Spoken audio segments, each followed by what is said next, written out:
So, Chainsaw Man ends, and the main feeling is not shock, not excitement, it's not even pure sadness. It's more like, oh, alright, so we're just empty now, huh? Which, to be fair, is a very Chainsaw Man way to end. Because, of course, Denji doesn't get a nice, clean, emotional resolution. Of course, Fujimoto looks at this man's life and goes, needs less peace. Very thoughtful. And I think that's why this ending feels so weird.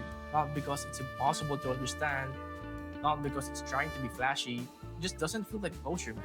It feels like the story takes one long look at Denji, everything he survived, everything he lost, everything he kept crawling through, and then quietly says, yeah.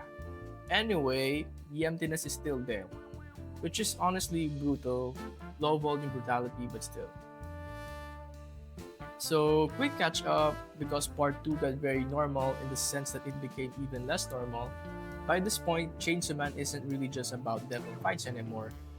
It becomes way more about identity, loneliness, desire, being perceived, and Denji once again trying to figure out what a good life even looks like, which is difficult when your life has the structural stability of a shopping cart with one broken wheel. And Denji still wants the same basic things like love, attention, connection, some version of happiness that doesn't immediately explode. Very modest goals, really. Then Asa and Yoru get thrown deeper to the story, and suddenly everything becomes more emotionally unstable, more psychologically messy, and just generally less healthy for everyone involved.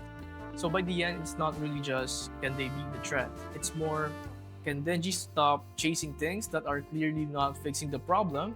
And Chainsaw Man very helpfully responds with, nope, next question. I think the ending feels empty because it doesn't reward your investment the way stories usually do. Normally, if a character suffered this much, the story eventually gives you something back, like relief, growth, peace, a moment where you can sit there and go, well, that was awful, but at least we arrived somewhere, right? Chainsaw Man does give you meaning. Comfort, however, has apparently been discontinued. Instead, the ending feels emotional leftovers, like the plot is done, but the damage forgot to leave.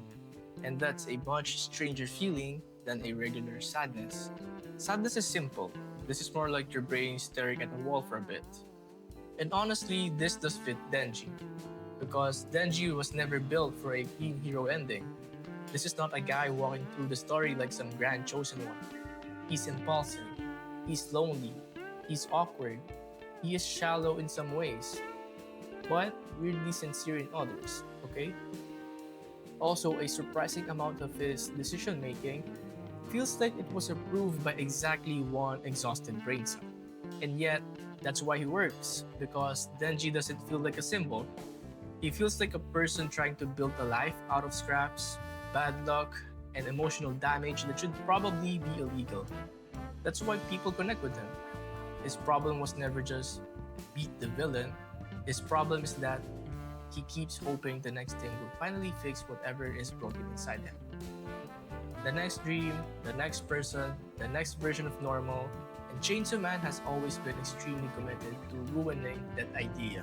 You're ruining it. And that's where the ending gets quietly horrifying.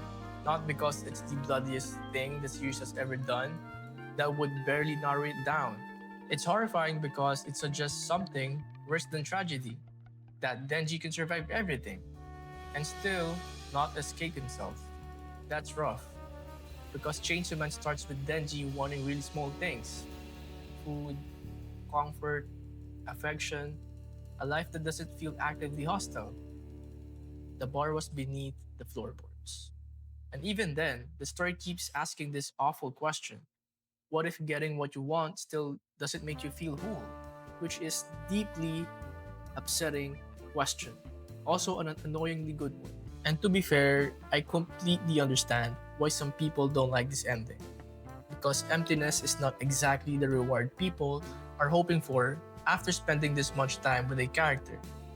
People want payoff, they want release, they want something emotionally solid. They do not usually open a story like, you know what I love? Hmm, Residual hollowness.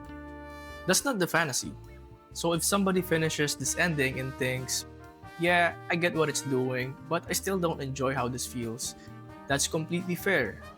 Chainsaw Man basically says, best I can do is emotional honesty, which is artistically interesting and personally inconvenient. But I also think that hollow feeling is exactly why the ending works. Because Chainsaw Man has never really been about clean resolutions. It's about longing, humiliation, desire, the deeply embarrassing human habit of thinking the next thing will finally fix your life. And Denji is basically the poster child for that. The ending doesn't pretend he is fully healed now, it doesn't hand him like a polished life lesson and send him back into the sunset like he just completed a very traumatic self help course. It just leaves you with the truth. Sometimes you survive, sometimes the story ends, and sometimes the emptiness is still there, sitting in the room like an unpaid bill. Not glamorous, but very honest. So, yeah, I don't think Chainsaw Man's ending feels empty because it failed. I think it feels empty because it understood Denji too well. A cleaner ending probably would have felt better. It also probably would have felt fake. And Fujimoto apparently would rather leave the audience staring into the middle distance than do that. Which again, very on brand.